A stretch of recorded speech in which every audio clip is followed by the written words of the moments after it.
Ladies and gentlemen, Scott Traylor. Take us out, Scott. Thank you very much, Warren. Thank you, everyone. I'm going to try something a little different. Sometimes it works, sometimes it doesn't. That's what today is, one of those days where it works.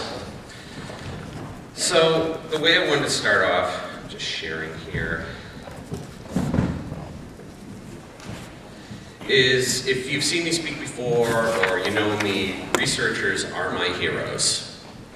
And there are a few of them, and know that I had a very big deck of slides related to research and so forth, and I decided, well, I don't know if I'm going to drill down that deep. What can I do to try to leave something memorable and lasting to sum up this event? So I won't talk about Eric Stroman's cognitive load theory, which I love. Eric Stroman's work is fantastic, and I often recommend others to check it out, and I think there's great insight into why the iPad is so fantastic for everyone. I won't talk about Juan Pablo Horkhardt's work in interface differences in point task performance with preschoolers. Don't talk about that. I'm not going to talk about it. Not cover that. It's fantastic. I love Juan Pablo's work. But don't mention it. Okay. Oh, don't mention it either? No. And you'll also know I'm a data nut. I love data. But I'm not going to talk about Gartner's newest research about iOS projections in 5 years. Don't go there, Scott. I'm not going to talk about what kids of different age demographics want in terms of hardware. Don't click on it. Don't. Resist. I'm also not going to talk about this slide of Warren's laser pointer data, though I'm extremely tempted to, about who's making money and who's not. This is something that I do talk about often in other Duster Magic events. So what I did is I took all those slides, I crumpled them up and threw them away. And hopefully that was a good thing, and we'll know momentarily. And I was thinking back to what Warren said, well, look, if this is your opportunity, you know, treat it like a TED lecture. Treat it like your last lecture. And what would you share in such a way that could be helpful for the AppCamp, the Duster Magic community, that might give some food for thought? So I think back about some of the moments in my development history. You know, I've been in the business about 21 years, and a moment in my history that hit me very hard was Google Images.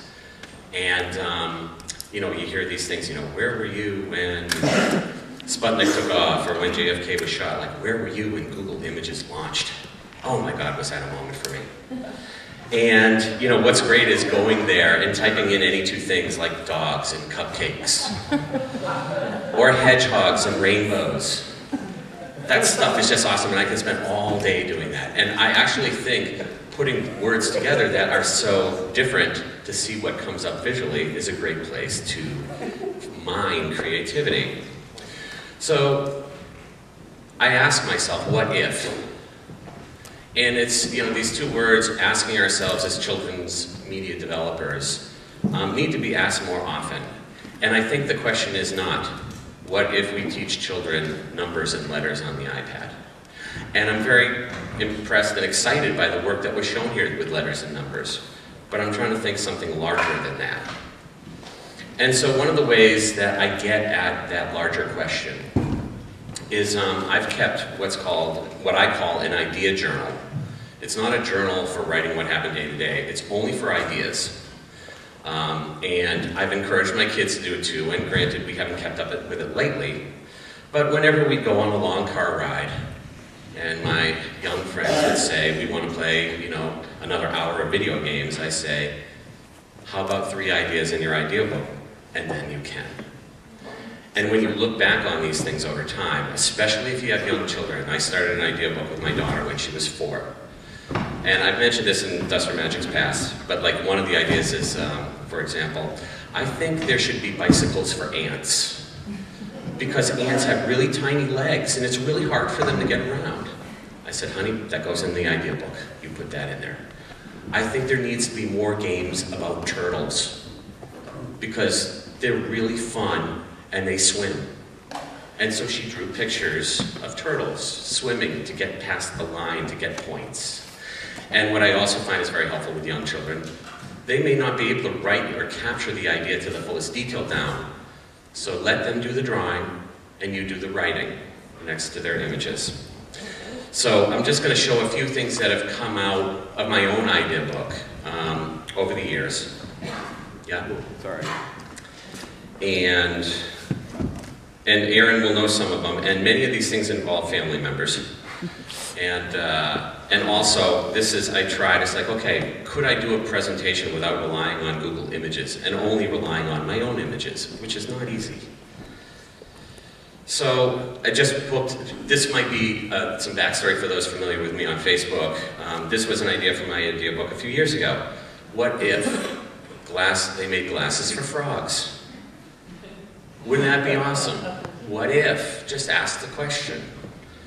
What if I could show my kids online without revealing their true identity, without using their names, but showing them in some way that my friends would know who they are, but the rest of the world might not? And so a couple of these images here are, how can I show my children? What if I could show them on Facebook without revealing their name and identity? This is another picture. What if? How could I do that? Notice, you'll see this reoccurring theme in my own photography work. How can I hide the image and yet still express the excitement of childhood, the interests of the individual child? This is one Aaron and I played with. What if, wow, we have a lot of yarn. What if we could do something with that? Could we do something with that? That's true. And it's funny, now that Aaron has won this Pokemon thing, that it's harder to hide, you know, identities of some people as they begin to, children grow up. What if cheese doodles could be insects? This is what if newspaper could be monsters. And what's really interesting, I'm building the monster on the right here, and my daughter said, well, what if that monster had a baby? So she started making a baby monster. And what if that monster had a heart? And we said, well, what would a heart be for a paper monster? Oh, well, it belongs on a Post-it note. So we wrote the heart on the Post-it note, and then put it inside of our monster sculpture that we were making. What if cupcakes could fly? What if toast had a view? What if vegetables wore snazzy outfits? These are all things just by asking the question and putting the ideas in your idea book. They may not have an immediate way of expressing themselves, but they do come out long term. What if the paddle in Pong had feet and eyes? What if cheese was really a cheese and an elephant? It's a cheeseophant. What if we could express time through photos? This was a series that my daughter and I took every morning walking to the bus stop. What if we could play video games on the side of a house? What if, instead of Oreo, it said Scott? And I think a lot of what we're all trying to seek, what we aspire to, is to try to really take advantage of the moment of childhood and express it back in a playful way through the apps, the software, the programs we develop for the betterment and enjoyment of children. And I find that not only have idea books been one way of accomplishing that, and I think all developers should have one, all children should have one through the help of a parent or a caregiver, that we all need to ask ourselves, what if more often? That what if we did things different than the rest of the industry? And I think that's it. And what if we could all remember that spirit of youth and what it means to be a child again, and try to put ourselves in the position of the user, more ways than we do instead of bringing our adult sensitivities to children's software.